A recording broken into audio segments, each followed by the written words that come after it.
The story is set in a brutal world where the blood of the weak is constantly spilled by the strong. In this place, only the most powerful can drink of that blood and survive amidst the chaos. In a dark, dense forest, a creature that looks like a deer is feeding peacefully, but what it doesn't know is that it's being watched and has already been marked as prey by hunters. Hidden in the bushes, our main character gets ready to shoot as someone advises him to stay calm. He then pulls the bowstring back with all his might, preparing for the perfect shot. His companion gives the signal, and he lets the arrow fly toward the defenseless animal. However, right as he shoots, a loud sound echoes through the forest, and the creature gets spooked by the noise. In desperation, the older man shouts the protagonist's name, which is Johan. Johan appears with a sheepish grin, holding the broken bow, while his master chews him out for the failure. He tries to defend himself, saying the bow broke way too easily,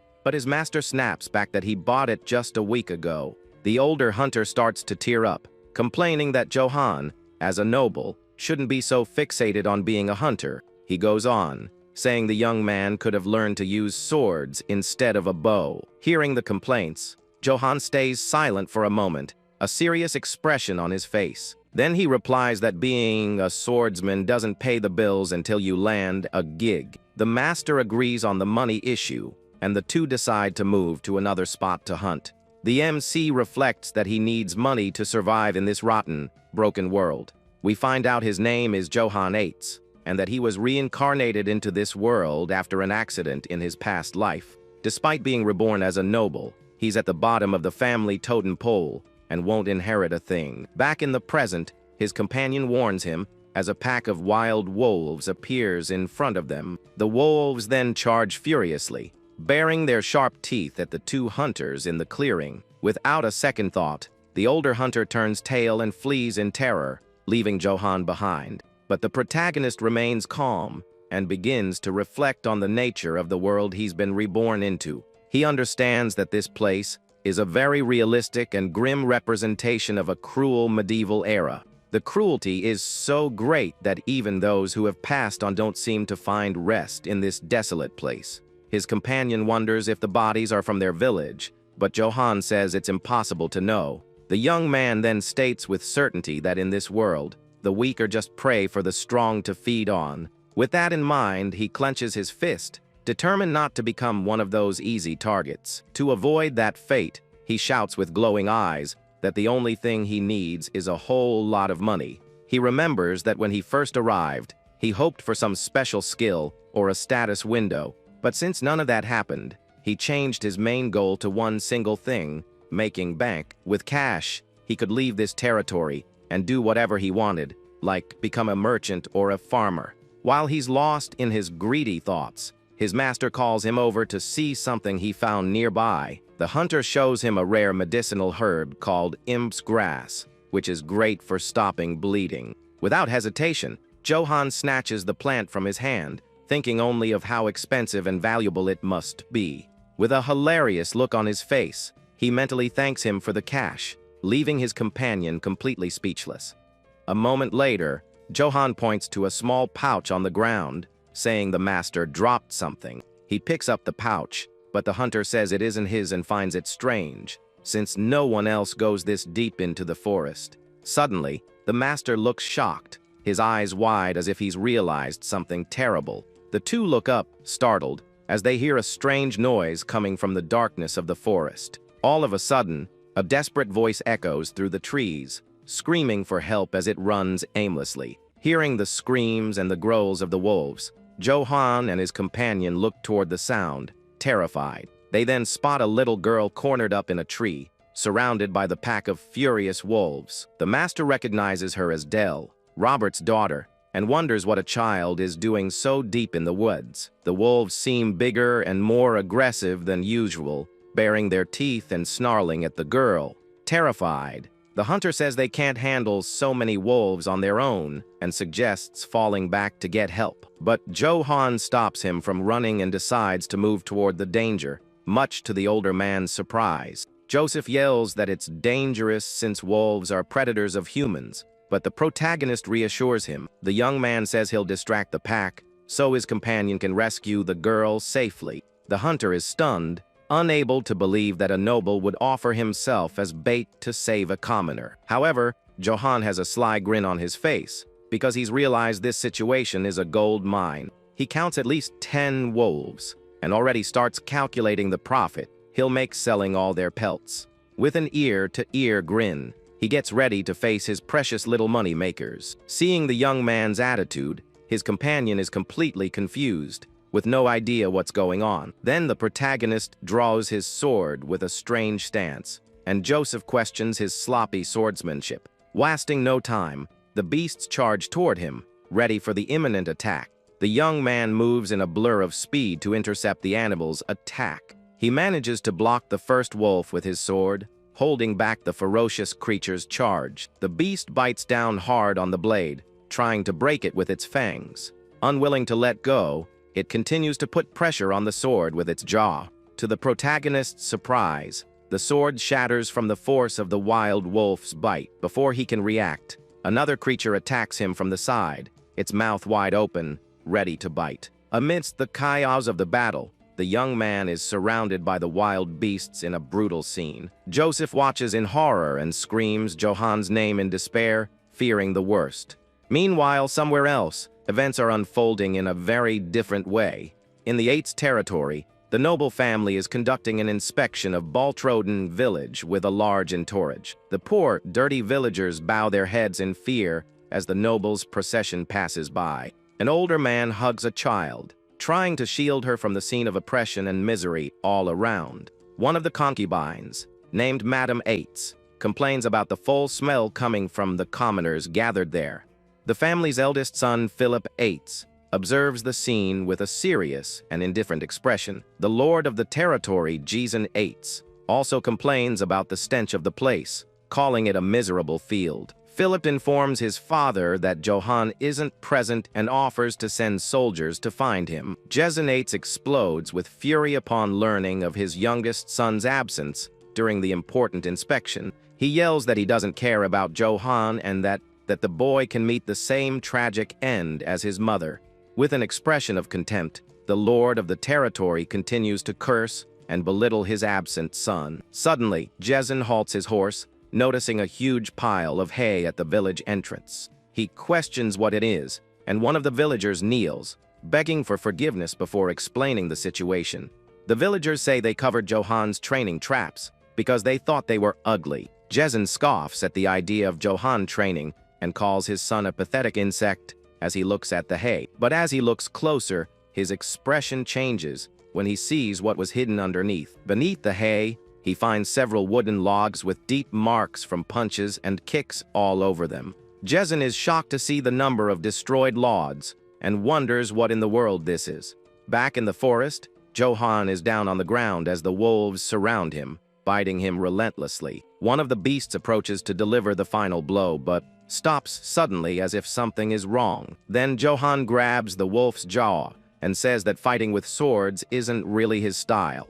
With incredible strength, he throws the creature far away, putting the other animals on alert. The protagonist grins and says that now he'll fight his own way, calling the wolves his little cash machines. He knows that in this world, it's survival of the fittest, and to avoid becoming prey, he needs cash. And to get that cash, he needs something more as the pack moves in for the attack. He then clenches his fist tightly, preparing to show his true combat ability. What he needs is overwhelming strength, capable of transcending the limits of an ordinary human being. Joseph watches the scene, completely shocked and unable to understand what's happening. With a direct punch, Johan lands a solid hit on a wolf's face, which barely has time to react. The impact is so powerful that it sends several other wolves flying through the air with extreme ease. The young man grabs another animal by the neck, displaying a terrifying and colossal physical strength. In a quick and brutal scene, he delivers a final, decisive blow to the defenseless creature.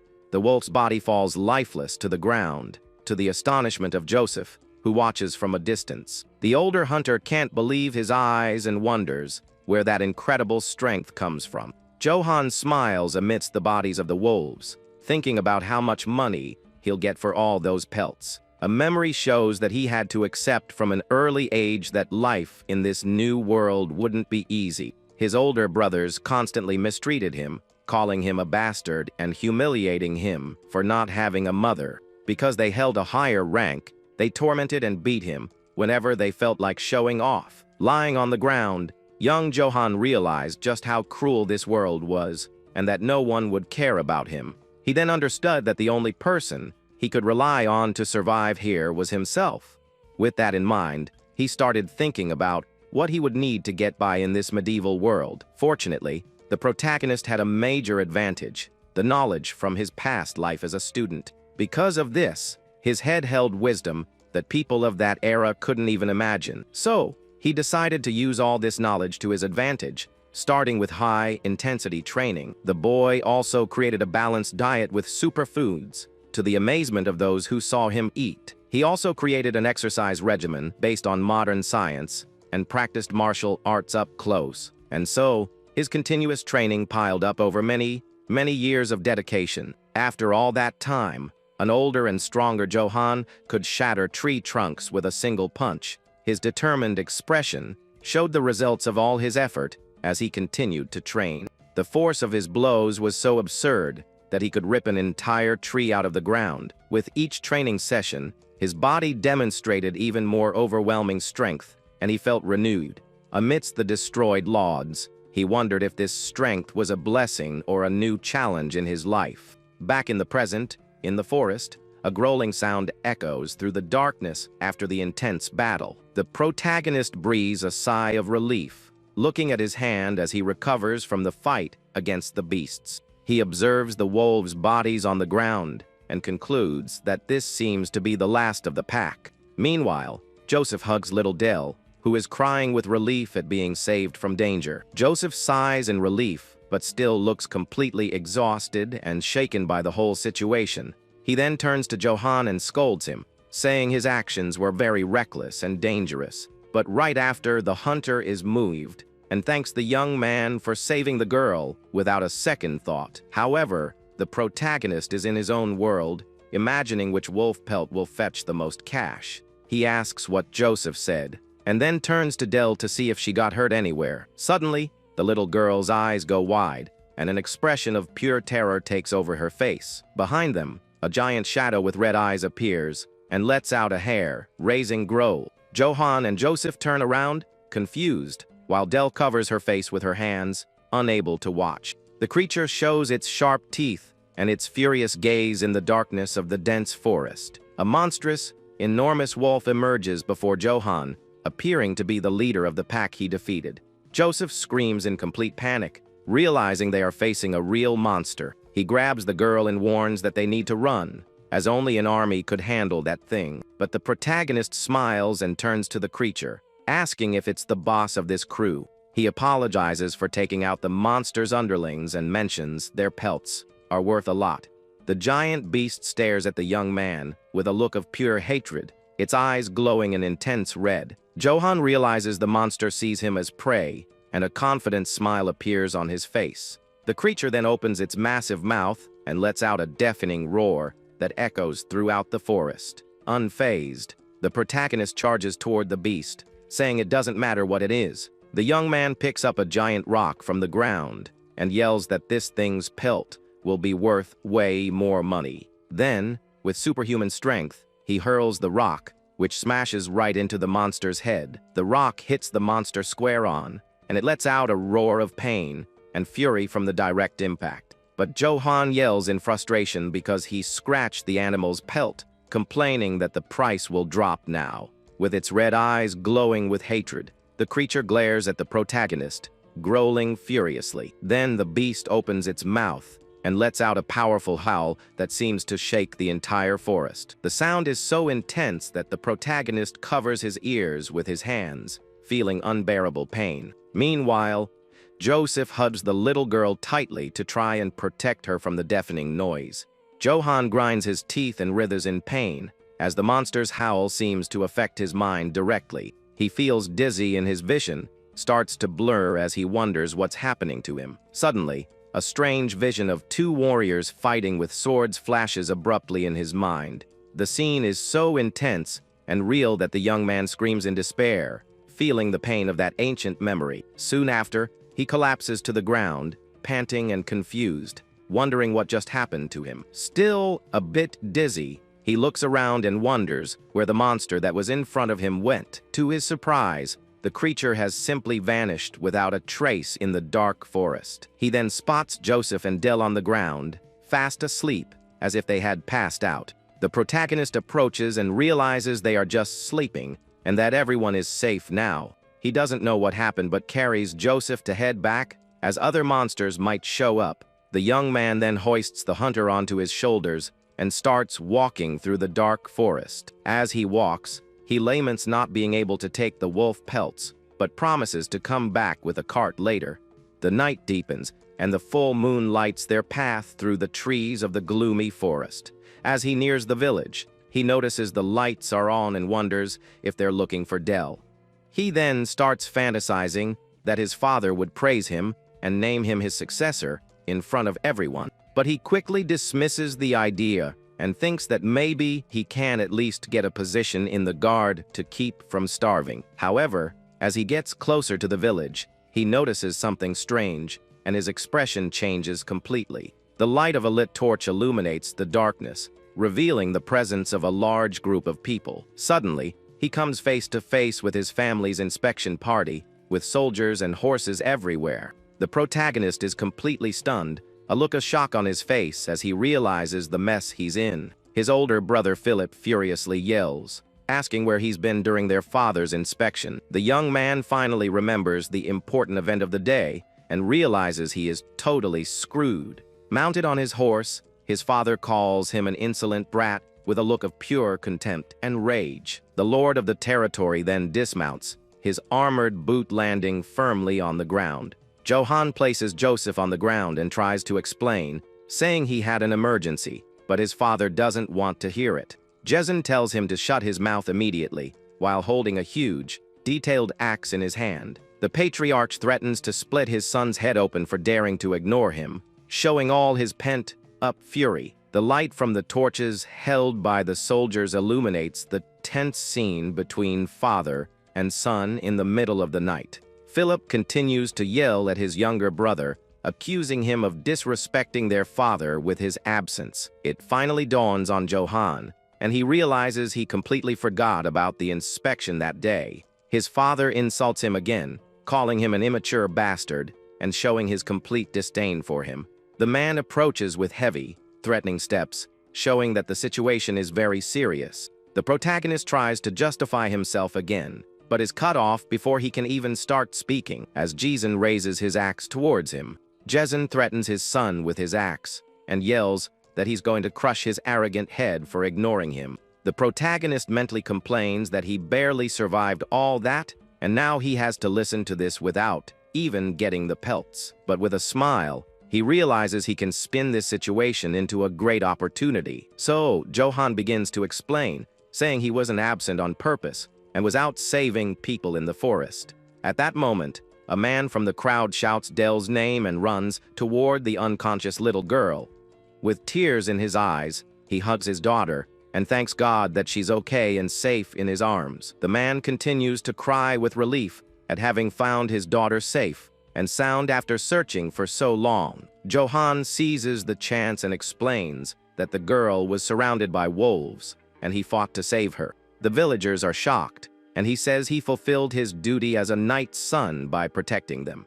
With that, the young man bows respectfully and promises to continue doing his best for the estate's safety. He even asks for the position of captain of the guard, leaving his brother Philip with an angry expression. In his thoughts, the protagonist congratulates himself on his great performance and the self-promotion he just pulled off. But Jezin sarcastically calls him future captain and asks where the wolves are, demanding proof. The young man is furious in his thoughts, as he didn't expect his father to ask for concrete evidence. Still, he tries to keep up the act and insists, with a forced smile, that he's not lying to anyone. He doubles down on the lie, saying he even encountered the legendary Great Dark Wolf, leaving some in shock. Jezin's face fills with rage, as the lie about the legendary creature was the last straw for him. With that, his father yells that his son dares to lie to his face and threatens to rip his mouth off.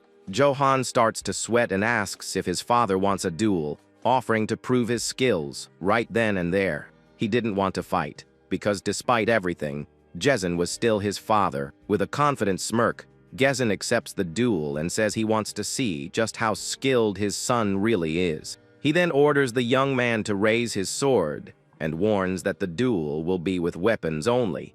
Johan has a look of shock and surprise, as he didn't expect that specific condition. In his thoughts, he curses his father for never teaching him how to use a weapon before demanding this. In the middle of the arena, the lord of the territory tells his son to draw his sword to begin the duel. The protagonist then shows the broken sword he used in the fight against the wolves. Irritating his father, Gezin orders Philip to lend his sword to his brother, and the young man agrees with some hesitation. As he hands over the weapon, Philip advises Johan to beg for forgiveness, as it's the only way to get out of this alive. But the young man refuses to apologize, believing he did nothing wrong and that a man doesn't run away. He then pushes his brother aside and says he hopes to learn a lot from this duel with his father. Gezin puts on his battle helmet, preparing for the fight that's about to begin between them. The protagonist believes that showing his skills will make his father acknowledge him, thus proving his worth. With a determined look, he focuses completely on the fight that will decide his future in this family. Suddenly, his father's eyes go wide, and a look of pure astonishment takes over his face. A monstrous red aura emanates from Johan's sword, and Gezin wonders what that is. The young man then charges and attacks with his sword, which clashes violently against his father's axe. The impact is so strong that the blade of Gezin's axe begins to shatter into several pieces. The force of the blow travels down the weapon and hits the lord of the territory, who grunts in pain from the shock. The impact continues to ripple, showing the immense power of the protagonist's attack against his father. Gezin is pushed back but digs his feet into the ground to keep from flying backward. Gezin grinds his teeth in rage, barely able to contain his fury at his youngest son's audacity. Completely enraged, he raises his axe and yells, calling his own son a useless parasite. Johan is hit squarely by the violent blow and feels the impact run through his entire body with pain. His brothers watch the scene, shocked, and realize their father is serious and might finish the young man off. The patriarch then yells that he never taught his son to fight because he'd be useless anyway. He continues to insult the boy, saying that no matter how hard he tries, he'll never surpass him. Gezin seems to go mad, screaming that the estate is his and no one will ever take it from his hands. Wounded, Johan wonders what's gotten into his father and if he's lost his mind from drinking, but he soon realizes that the blood running down his face is seriously messing with his vision. Suddenly, Philip shouts his younger brother's name with a look of desperation and concern. The protagonist is surprised to hear the shout and wonders about the reason for that unexpected reaction. He then lifts his face and glares at his father with a determined look, despite being at a disadvantage. The crowd of villagers watches the scene, completely horrified, unable to do a single thing. With his last bit of strength, Johan manages to stop the axe blade using what's left of his sword. The pressure is immense, and sparks fly everywhere as the two test their strength in the middle of the arena. But the young man's sword can't take it and breaks into pieces, leaving him completely disarmed. Kneeling on the ground, the protagonist admits his defeat, with the remains of the sword beside him. Gezin then approaches and tells his son to know his place and never challenge him again. With a threatening glare, he warns that if he sees him again, he'll really crush his head for good. The lord of the territory then turns his back on his son and walks away, leaving him alone and humiliated. Alone in the arena, Johan is surrounded by the crowd, who watches him in silence with pity in their eyes. In a more secluded spot, someone comments that what Gezin did to his son was very unfair and cruel. Inside a church, a tall, blond man complains indignantly about the treatment the young man received. Father Valberg says that a knight should have honor and questions how a father can treat his son that way. Meanwhile, Johan is being treated and says with a forced smile that he's fine and at least he survived. The The priest continues to complain that Jezin was in full armor and probably drunk during the fight. The protagonist sighs and admits to himself that he never learned to fight with swords and is very weak. Valberd tries to comfort him, saying his father has a lot of battle experience and inherited the family's techniques. The priest mentions that a knight from the neighboring estate managed to defeat 300 servant soldiers on his own. Johan is shocked to learn that a single knight can be so strong and says that's incredible.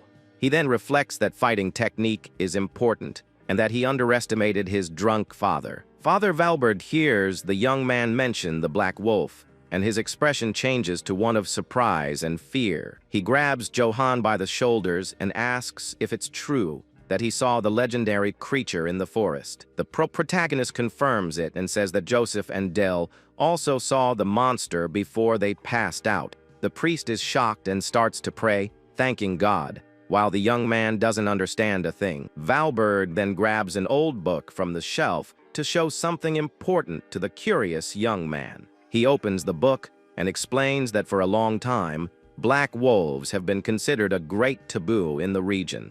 The book shows an image of a wolf carrying a person's body in its mouth in a macabre scene. The priests believe these creatures are an omen of ruin and destruction for those who encounter them. According to old stories, black wolves always appear, bringing sorrow and loss to the people. Johan is silent for a moment as he processes the information about the black wolves and their meaning. He doesn't really believe it, but thinks the wolf was a warning about the fight with his father, and the priest agrees. The priest smiles and tells him not to worry, as the stories about the wolves are just old legends. He believes God is helping him because he's a good person who puts others first. The protagonist gives an awkward smile and wonders if he's really a good person like Father Valberd thinks. In his thoughts, he admits that all he really cares about is making a lot of money to live well. Meanwhile, near the Eights Estate, in the barony of Brits, a scene of chaos and terror is unfolding. Amidst the fire and smoke, screams of despair echo everywhere as people beg for help. A mother hugs her child tightly and screams desperately for help in a moment of pure panic. But her plea is ignored, and something terrible is about to happen to the two helpless and frightened individuals. In a moment of cruelty, that family's life is brutally cut short without any mercy. One of the victims' hands falls lifelessly to the ground, showing the tragic end of that bloody night. Two knights are talking, and one wonders why people try to run when they're going to meet their end anyway. The other agrees with the cruelty of the situation, but shows no hint of remorse for what they've done. The mercenaries then pile up the victims' bodies, preparing to burn everything and erase the evidence. They don't care about the cruelty. They're just there to do a job and get paid in gold. In front of a large, flaming gate, a knight kneels before an imposing and mysterious figure. He informs his superior, named Karamov, that the mercenaries have finished the job and hands over the Brits family ring. The mysterious man holds the ring of the noble family that was completely annihilated on that night of terror. With a squeeze of his hand, he crushes the ring and speaks the Brits' family name with contempt in his voice. He complains that he had high expectations for Brits, but the knight didn't even last 2 attacks. Karamov then introduces himself as the Sword of the Holy Empire and the Emperor's representative. He says he is also the seal collector and will punish all corrupt nobles on His Majesty's orders. The mysterious warrior promises endless gold and honor to all who stand with the Emperor. With a gesture, he orders his men to advance and destroy everything in their path without mercy. His soldiers, with red eyes and wolf shields, smile and announce that the Eights Estate is next. Back in the protagonist's strange vision, the two warriors continue their intense and deadly battle. The mysterious knight blocks a blow with ease and glares at his opponent with a look of contempt. The warrior in black armor seems to be much stronger and more skilled than his adversary in combat. With a swift and precise movement, he manages to disarm his enemy, leaving him completely vulnerable. The opponent's sword flies through the air as the knight prepares for the final, decisive blow. In a single strike, the warrior's head is separated from his body quickly and brutally. The knight's body falls lifelessly to the ground as blood gushes everywhere in the battle arena. his helmet rolls across the ground, showing the tragic and lonely end of that bloody confrontation. From under the helmet, a lifeless face is revealed, leaving the viewer shocked by the scene. The camera zooms in and reveals that the defeated warrior was actually the protagonist of the story. Johan then wakes up suddenly with a scream of despair, sweating and panting in his bed. He sits up in bed and tries to calm down, realizing it was all just a nightmare. The young man puts a hand to his head and takes a deep breath, still shaken by the intensity of the bad dream. Ever since he saw the black wolf, he's been having the same nightmare for days on end, unable to rest. He remembers the priest's words about the black wolf being an omen of doom and misfortune. The image of the creature howling at the red moon continues to haunt his thoughts. The young man tries to push these thoughts away, remembering the priest said it was just an old legend. He also remembers that the priests call the creature the sign of Demis, which makes him even more tense. The protagonist laughs at himself, saying it's not like he did anything bad to the wolf to deserve so much bad luck. He then remembers the scene where he smashed the monster's head with a giant rock and feels a little embarrassed. With a sheepish smile, he admits to himself that maybe he provoked the creature's wrath just a little bit. The young man then decides to put these useless thoughts aside and focus on his training to get stronger. On a hill, with the sun setting, he begins his exercise routine with determination and focus. Suddenly, a voice calls him a useless brat and interrupts him during his heavy workout at the end of the day. It's his older brothers, who remind him of their father's words to keep a low profile and stay quiet. They continue to mock him, calling him cocky for still thinking he's strong, even after getting his butt kicked. The two accuse him of being all bark and no bite, saying that chopping wood won't make him any stronger. They scoff at his skills, saying that breaking a log is just a low-level party trick. With a smile on his face, Johan listens silently to the taunts about him never being able to join the guard. He then clenches his fist and focuses on the tree in front of him, preparing to show his strength. With a single punch, he shatters the tree trunk into several pieces with impressive force. His brothers' eyes bulge and their jaws drop in shock, unable to believe what they just saw. The protagonist breaks the tree in half with his blow, showing the result of his intense training. He then turns to his brothers with an evil grin and invites them to repeat what they just said. Scared, the two brothers scram, promising to tattle to their dad about everything that happened. Johan sighs and calls them pathetic idiots for not thinking about how they'll support themselves in the future. He then decides not to worry about others anymore and get back to his training to become stronger. Suddenly, a voice from behind interrupts him, saying that what his brothers said about their father was true. It's Philip, who approaches and confirms that their father has no intention of appointing him to any position.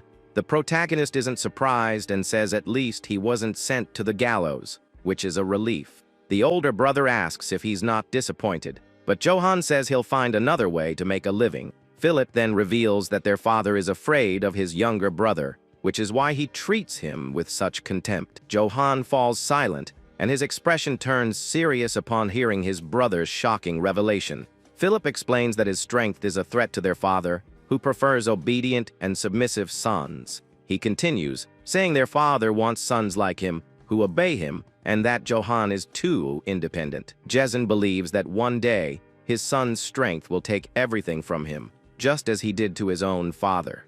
The young man is surprised by the story but soon laughs it off, calling the whole thing a load of nonsense. Philip then asks a servant to bring a bag and prepares to give something to his younger brother. The servant opens the bag and reveals its contents to the protagonist, who is curious to see what it is. Johan's eyes widen in surprise as he wonders what's inside the bag. The older brother explains that it's a coat and a chest plate of armor that were stored in the castle. He says he's not foolish enough to dismiss someone capable, and that he's not like their father. With a determined look, Johan listens attentively to his older brother Philip's words. Philip promises that when he becomes the lord of the estate, he will appoint him as the captain of the 8th Guard. Johan yells back that he never starts trouble in the first place, defending himself against his older brother's accusations. Philip then throws something to him and turns to leave, leaving the protagonist alone with the gift. The older brother walks away with his servant as the sun sets on the horizon in a beautiful scene. The protagonist watches the two leave, and a strange feeling suddenly comes over him. He then looks at the armor's chest plate and realizes it's the exact same one from his nightmare. With wide eyes, he wonders if wearing that armor will lead him to the same tragic end as in his dream. But for some reason, he feels he can overcome this fate and change the course of his story. Even without any proof, he trusts his instincts and decides to wear the gear he was given. He puts on the armor and cape, feeling stronger and more prepared for whatever comes next. The sun sets completely, and night arrives, bringing new challenges and adventures for the young man. In a local tavern, the villagers chat excitedly about the recent events in the village. One man tells everyone that Johan is a purer and just hero who saved Del and Joseph from the wolves. Others agree, saying he's far more noble than his father, who is a drunk and a womanizer. A man in a hood listens to the conversation and chuckles quietly while holding his mug of ale. Another villager grips his mug so tightly that it shatters as he agrees with the criticism of the Lord. Del's father then announces that drinks are on him and that everyone can drink as much as they want. He raises his mug and toasts to young Johan, the just knight who saved his daughter from danger. One of the men asks the hooded stranger who he is, as he's never seen him around before. The mysterious figure comments sarcastically that the villagers aren't afraid to speak ill of their lord in front of a stranger. The two men get nervous and are left speechless, realizing the blunder they just made with the newcomer. With a sinister smile, the hooded man says their story is interesting and asks for more details. The two villagers are completely terrified by the threatening gaze of the mysterious figure in the tavern. He demands to know more about Johan Eitz. As the night deepens in Baltroden village, with an air of tension, the protagonist walks through the village, whistling happily and dreaming of his future as a captain. He imagines that when Philip becomes the Lord, his golden path to glory will finally be open. Suddenly, he stops and looks to the side, as if he noticed something strange in the middle of the street. He spots a drunk man passed out on the ground and thinks that a future captain can't just ignore a citizen. With a smile, he approaches to help and offers to take the man home. But as he touches the man, he feels something cold on his neck, and his expression changes to one of surprise. The supposed drunk is actually an assassin who attacks him by surprise with a dagger to his neck. The protagonist is shocked and frozen by the unexpected attack in the middle of the village street. A small wooden house in the distance seems to be the only refuge in the darkness of that dangerous night. With a quick move, Johan manages to break free from the attack and back away from the mysterious assassin. He wonders if the attack was his father's doing, but dismisses the idea, as he would have come personally. He then thinks of his stepmother and Philip, but also doubts his brother would do something like this to him. The young man gets frustrated that he can't figure out who sent the assassin to finish him off. He turns to the hooded man and asks what he wants with a serious and determined expression. The protagonist offers everything he has in exchange for his life, but the assassin doesn't seem interested. The mysterious man replies coldly that he already has more than enough money for what he needs. Johan becomes desperate because if money isn't the motive, he has no idea what the assassin wants. The assassin then says he will ask young Johan a question and threatens him with his sharp dagger. He warns that if he doesn't like the answer, he won't hesitate to act. The man's dagger is stained with something dark, and he presses it against the protagonist's neck. Johan gets nervous and wonders if the man will eliminate him if he answers the question incorrectly. He remembers a job interview from his past life and prepares to give the perfect answer. The assassin then gets ready to ask the question, and the young man musters the courage to listen and respond. With a mysterious look from under his hood, the man leans in to ask his decisive question. He compliments the protagonist's physique and asks if he's really the son of that pig, Johan Eitz. Johan is completely floored by the question and doesn't know how to react to such a strange inquiry. He grinds his teeth in anger and wonders what he should say to save his life in that moment. Very nervously, he replies that sometimes a lion can be born from a line of pigs. The assassin is silent for a moment, making the protagonist even more tense about the situation. Johan wonders if he gave the wrong answer, and if his fate is already sealed because of it. Suddenly, the hooded man starts laughing loudly and creepily, leaving the young man confused. The assassin says he liked the answer, but refuses to let him go, making him desperate. With a sinister smile, he says that from this moment on, Johan 8 belongs to him, and no one else. The protagonist is in shock, unable to understand what the mysterious man means by those words. We find out the assassin's name is Kegel, the poison master of the Nisos Guild, and the greatest assassin in the Empire. He perfected his swordsmanship through countless missions, and became known as the Venomous Serpent. However, Kegel had a serious problem. He couldn't find a successor to inherit his techniques. He searched everywhere, but only found useless insects who could never truly succeed him. Some even showed potential but were too attached to honor and refused to become assassins. One knight refused to learn the techniques, saying he'd rather meet his end right there than stain his honor. Without hesitation, Kegel granted the man's wish and eliminated him without any mercy in the middle of the arena. More than 30 heirs of knightly families met the same end at the hands of the master assassin. Impatient, he visited the Empire's witch in search of a solution to his succession problem. The witch said that the disciple he was looking for was in a small, forgotten rural territory. She revealed that he was one of the sons of the drunk and womanizing lord of 8's castle. Kegel doubted his successor would be in such a miserable place where 1 coin could buy half the land. The witch laughed and said she would return his money if her prophecy didn't come true as promised. The assassin accepted the bet, as he knew you couldn't just take money from a witch. He decided to believe her because he had already wasted too much time and had nowhere else to look. But even upon arriving at the 8's estate, doubt about the prophecy still tormented him. He decided that if he didn't like the boy, he would eliminate him on the spot without a second thought.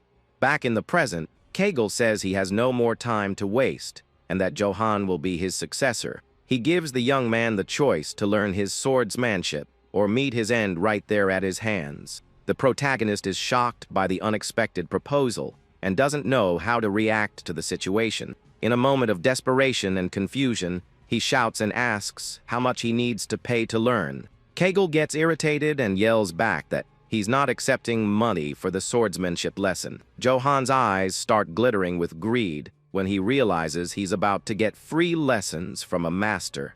With his eyes shining, the young man says he's waited his whole life for someone like the master assassin.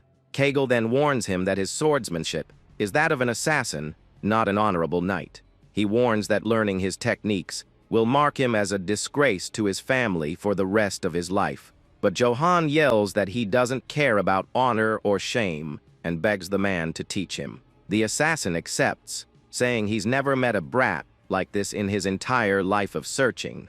The protagonist then remembers something and asks his new master about an important detail. With eyes glittering for money, he asks if he'll get an allowance if he learns the lessons well. Kegel stares at the young man with a serious expression, thinking that this kid really is different from all the others. At 8's castle, the lord of the territory prepares to leave on his horse with a few guards.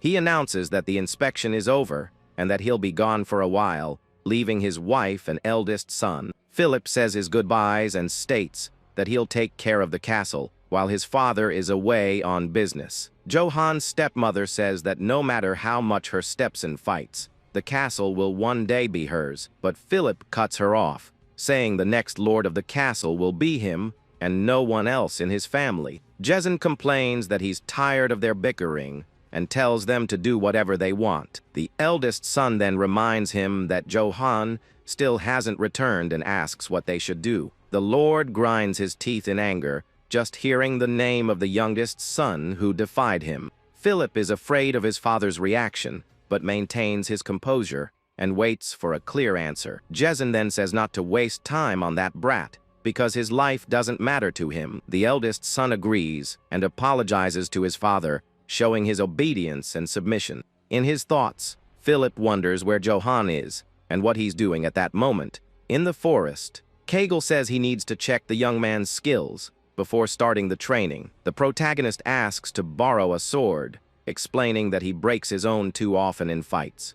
The assassin thinks the boy is reckless and that he doesn't like anything about him, considering the idea of eliminating him. With the sword in hand, he asks his new disciple if he's ready for the skill test. Johan confirms with an excited smile and prepares to show his full potential to the master. The two face off in the dark forest, and the young man assumes a very strange and clumsy fighting stance. Kegel sighs and thinks that stance is terrible for a knight's son and decides to eliminate him. The boy then asks if he can fight however he wants, and his master authorizes him to use any method.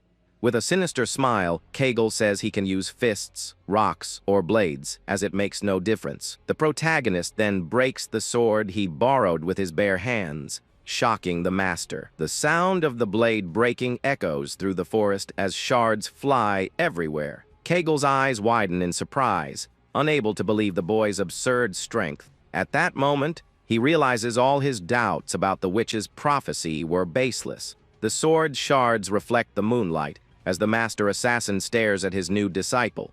He realizes the young man is monstrously strong and that the witch was right about his potential. With a confident smile, Johan prepares to attack using only his fists and his raw strength. The full moon illuminates the scene as the sword shards fall slowly around the two of them.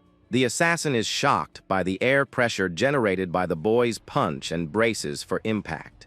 He knows that if he's hit by that blow, his bones and muscles will be completely crushed. And so, Kegel understands that he's not fighting a human, but a wild lion.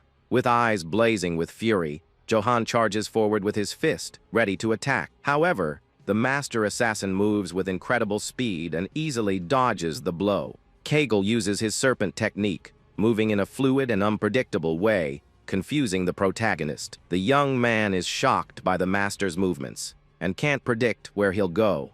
The assassin then attacks him with the flat of the blade, hitting him squarely with a precise strike.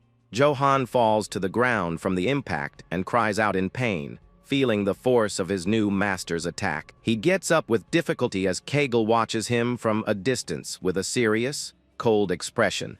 The master comments that he hit him with the flat of the blade and that he's surprised he didn't pass out. He praises the boy's resilience and says that if he had been born 1,000 years earlier, he would have been a legendary hero. The assassin then warns him of a critical weakness that could cost him his life in the future. With a serious look, he warns that if the young man doesn't fix this flaw, he will certainly meet his end. Johan is shocked by the revelation and wonders what his master means by that warning. Kegel explains that the protagonist can't control his strength and that it will be his undoing one day. The young man doubts the claim, saying it's not like he's attacking himself with his own strength. The master then shows a set of daggers and prepares for a new challenge for his disciple.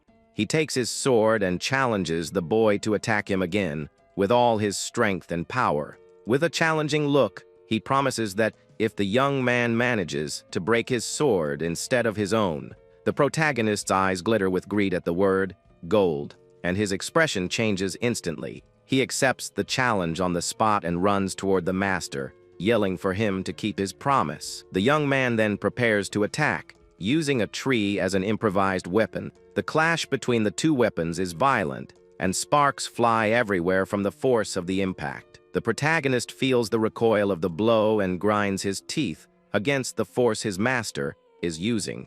Something trickles from his eye, and he realizes the impact of the fight is taking a toll on his body. The young man remembers his fight with his father and realizes the situation is very similar to before. Kegel then says the boy lost to his own strength and that he needs to learn to control it. He warns him that if he doesn't learn to control his power, he will meet a tragic and inevitable end. The master throws a blade fragment that embeds itself in the disciple's armor as a test of skill. With a determined look, Johan understands that he needs to learn to control his strength to survive. Kegel observes him and says that when he learns to control his power, incredible things will be possible. With the sword's sheath, the master delivers a quick and precise blow to the protagonist's armor. The young man barely has time to react, and the sheath cuts through the armor as if it were a sharp blade. he is shocked to realize his master managed to cut his armor with just the sheath. The assassin explains that when you have control of your force, you can cut anything, even without a blade. With a sinister smile, he says he can hardly imagine how powerful the boy will become. The master then says that's enough talk, and it's time to begin the real training. He warns that it will be difficult, and that the young man might not even survive the learning process. With a threatening look, he asks if the disciple is ready for the challenge ahead. Johan confirms with a confident smile, saying he's more than ready for the training. At 8's castle, life goes on as usual while the protagonist begins his training journey. Another young man in a cloak walks through the village, observing the residents and the local activity. Tired and bruised, Johan continues his intense training with his new assassin master. He thinks he's learning to hold back, but he still finds it very difficult to control his strength. Suddenly, he looks to the side and sees something that catches his attention. In the middle of the castle courtyard, he spots a group of elven soldiers with armor and shields standing in front of a gate. The protagonist approaches and asks who they are, but one of the guards stops him from passing. Johan gets annoyed and questions the guard's authority to give him orders in this place. With a confident smirk, the soldier prepares to reveal his identity and that of his group. He says they are the Wolves of Akiton, the mercenary guild directly linked to His Majesty. The protagonist gets excited to hear they're mercenaries and asks about the pay. The soldiers laugh and say they earn 2 gold coins per job, which is much more than a captain makes. They also say that what matters is skill, not the size of your muscles, to be a good mercenary. Johan's eyes glitter with greed as he thinks about the money and considers a career change. A mysterious man in golden armor observes the young man's interaction with the mercenaries from afar. The imposing figure approaches the protagonist with firm steps and an intimidating presence. Johan's eye reflects the image of the mysterious warrior, and he feels a shiver down his spine. A strange feeling comes over him, and his hand instinctively goes to the hilt of his sword.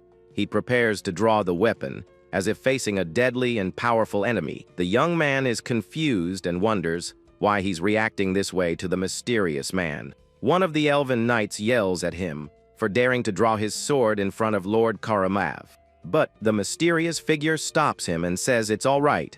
Mounted on a white horse in golden armor, Karamov stares at the young man with an intimidating gaze. With his glowing red eyes, he asks who the boy is who dared to challenge him with a sword. Johan starts to sweat and gets nervous in the imposing presence of the mysterious knight. Surrounded by the soldiers, he introduces himself as Johan of House 8, trying to stay calm. The warrior in golden armor raises a hand to his helmet, preparing to reveal his true identity. He then removes his helm and shows his face to the protagonist, who stares at him with fear and curiosity. The man introduces himself as Karamov, a knight of the Holy Empire's Imperial Guard. Johan realizes his reaction was instinctive, and that he'd put his hand on his sword without even thinking. He's never felt anything like it, not when he saw the Black Wolf, or when his father tried to eliminate him. Karamov's killing intent is so suffocating that the young man feels completely paralyzed with fear.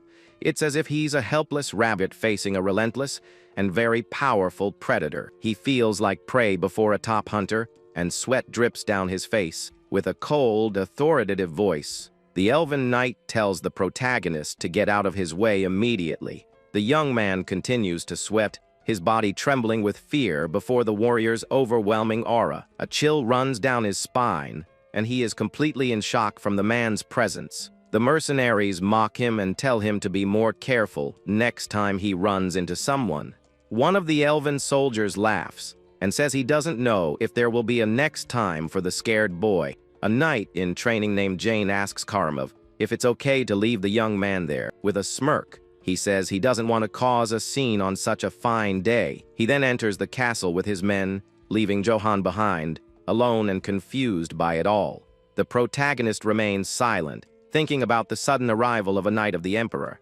Philip is shocked to hear of Karamov's arrival and rushes to greet him in the castle courtyard. He wonders why such an important figure would come to a forgotten place like this. Out of breath, he introduces himself as the next Lord of House 8 and asks the reason for the visit. Johan's stepmother appears with her son, John, and compliments the Emperor's knight on his good looks. With a seductive smile, she says she would have married later if she'd known he existed. She then invites him into the castle, but Karamov seems to completely ignore her presence. Philip gets annoyed by the woman's attitude and wonders if the knight is even listening to him. The warrior in golden armor then enters the castle and sits on the Lord's throne without permission. With a cold, authoritative voice, he asks where Gezin, the lord of these lands, is. Philip and his stepmother are shocked by the knight's audacity and don't know how to react. The young heir tries to reprimand him for addressing his father so disrespectfully, but the stepmother interrupts him, saying there's nothing wrong with it, as he is the greatest knight in the empire. Philip realizes the woman is trying to use the opportunity to promote her own son. Karamov then yells for everyone to shut up and get out of his sight immediately. He asks for a drink and says he'll wait for Lord Gezin inside the castle. With his sword in hand, he waits patiently for the arrival of the Lord of House Eights for a settling of scores. Meanwhile, Johan continues his intense training, honing his skills with his master. Karamov takes off his helm, revealing his confident face as he waits for the confrontation to come. The two warriors seem to be on a collision course, and their fates will cross soon. During training, Kegel yells at his disciple to focus and not get distracted. The young man grinds his teeth in pain as he tries to dodge his master's swift and precise attacks. A small cut appears on his neck, showing he couldn't dodge the blow in time. The assassin warns him that if the daggers had been poisoned, he would already be lifeless. The protagonist apologizes and says something feels off. As knights of the Emperor have arrived in the village, he finds it strange that outside knights are controlling the entrance to the castle that belongs to his family. With a serious expression, he says it makes no sense for them to close the gates and control access. Kegel asks what he can do about it, even if the situation is suspicious and strange. The master explains that Karamov is the strongest warrior on the continent and the central power of the empire. Johan is surprised and asks if the Elven Knight is stronger than his assassin master. The assassin is silent for a moment, a serious and thoughtful expression on his face. He then admits that if he had to face Karamov, he would run without a second thought. The protagonist says, "You only know the outcome of a fight after it's over," but gets a smack from his master. Kegel yells at him to know his place, saying he can barely control his own strength. He calls him a brat who doesn't even know the basics of swordsmanship and has no chance against the knight. But with a determined look, the young man says he will train and prepare for whatever comes. The master sighs and accepts his stubborn disciple's challenge, telling him to get back to training. The two then begin to train intensely, the clash of their blades echoing through the forest. Kegel attacks him repeatedly, yelling for him to keep trying without giving up on the training. The young man gives his all to keep up with his master's movements and learn his techniques. Kegel continues to pressure him with fast and precise attacks, testing his disciple's limits. With a furious expression, the master yells for the young man to keep trying without stopping to rest. The protagonist wonders why he can't hit his master, even with all his raw strength. He complains that he can't even cut the sword's sheath and feels frustrated with his lack of skill. The assassin then teaches him about the flow of force and how to concentrate it at the tip of the sword for a strike. He tells the young man not to swing the weapon blindly, but to transfer the force to the blade's tip. As time and training go on, Johan begins to understand what it means to control his strength. Kegel notices that the sound of the boy's sword is getting sharper and is surprised by his progress. The training continues intensely, and the two exchange blows in a deadly dance in the dark forest. The protagonist feels he's finally getting the hang of it and prepares for a decisive strike. With the right amount of force, he concentrates all his energy at the tip of the sword for the attack. His eyes glow with an intense blue light as he prepares to show his new power to his master. Kegel notices the change in the young man and senses the next blow will be dangerous if he doesn't defend himself. The two then charge at each other in a clash of blades and assassination techniques. With a single precise strike, Johan finally manages to cut the tip of his master's sword sheath. With an ear-to-ear grin, He celebrates the achievement and yells that he managed to cut it. He says he finally got the hang of it, and that it wasn't as hard as it seemed at the beginning of the training. Kegel watches him in silence, thinking it must have been just a lucky shot from the boy. The master then calls his disciple for a new challenge, preparing to test him once more. With his sword in hand, he warns that this time he won't hold back and tells him to attack again. The protagonist uses his master's serpent technique and attacks him with an impressive blue aura. Kegel is startled by the young man's skill and dodges the blow with a backward leap at the last second. Johan celebrates his victory, jumping for joy at having bested his master once again in training. The assassin is shocked and wonders what kind of kid this is who learned so quickly. He only taught him to control his force, but the boy is already using the secret technique, Serpent's Tongue. The young man perfectly absorbed a technique he had seen only once, on the day they met, and to the master's astonishment, he uses it more perfectly than the creator of the technique himself. Kegel is silent for a moment, processing the absurd talent of his new and only disciple. His experience tells him that unless a miracle happens, he will no longer be able to defeat this boy. The master of the Empire's strongest guild sighs and mutters that his disciple is a total monster. Meanwhile, the protagonist happily celebrates, having learned the technique and secured his livelihood. Kegel then announces that his teachings are over and that he will leave the forest at dawn. The young man is surprised and asks if it's already over, as he's barely gotten the hang of using the sword. The master reluctantly admits that his disciple has already become stronger than him in less than a week. He says he is satisfied that his swordsmanship won't disappear and tells the boy to live as he wishes. The assassin says his goodbyes and tells the young man he worked hard to reach this level of power. The protagonist asks if he's really leaving, and the master confirms, saying he never stays in one place for long. Around the campfire, Kegel says it's not because he's an assassin, but because of his nature. The boy then asks if he knows anything about sinister omens, like the black wolf he encountered. He tells him about the encounter with the creature, and about the recurring nightmare, where he loses his head. The protagonist says that when the master appeared, he thought he was the omen of his demise.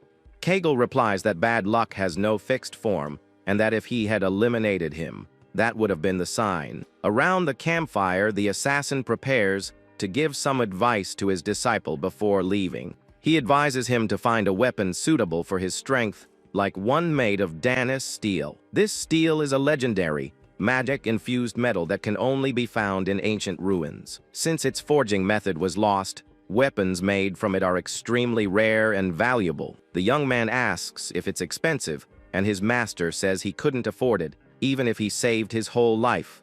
Johan doesn't understand the recommendation, but the master says he just wanted to show him his pathetic situation. Kegel then advises him to run if he sees someone using a Danis steel weapon, even from a distance. The young man agrees and says he'll keep that advice in mind so as not to underestimate his opponents. The assassin then gets up and prepares to leave, leaving the protagonist alone in the forest. He gives one last piece of advice to the boy, telling him not to fight opponents he can't beat. If a fight is unavoidable, the master says to use any means necessary to win without fail. With a serious look, the young man listens to his master's words and commits them to memory. Kegel then says farewell with one last request, that his only disciple does not meet his end. The assassin's main lesson is for the boy to run, if it's dangerous, and eliminate, if he can't avoid it. With his hands clasped, Johan promises to remember his master's words and survive at all costs. Meanwhile, at Eight's castle, the night continues with an atmosphere of tension and mystery in the air. A woman asks Karamav if the drink is to his liking while he sits on the throne. The overnight complains about the taste and throws the goblet away, shattering it against the wall. Karamav says the only drink better than that is in Lord Gezen's chambers and laments the situation.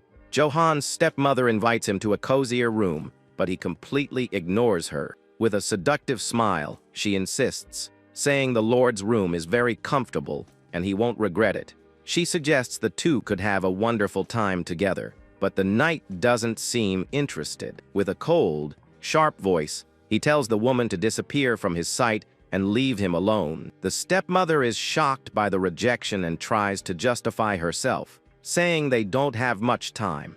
Karamov informs her that Lord Gezin will arrive late at night, and his eyes glow with a red light. With a sinister smile, he says he was getting tired of waiting and is going to have some fun. The elven knight then reveals his true intentions and prepares for the entertainment known as slaughter. Philip hears the screams from outside the room and is terrified by what's happening in the castle. Back in the forest, Johann feels something strange in the air, and a bad feeling suddenly comes over him. With wide eyes, he wonders what that smoke and fire he sees on the distant horizon is. He then spots the village completely in flames and wonders why the place is on fire.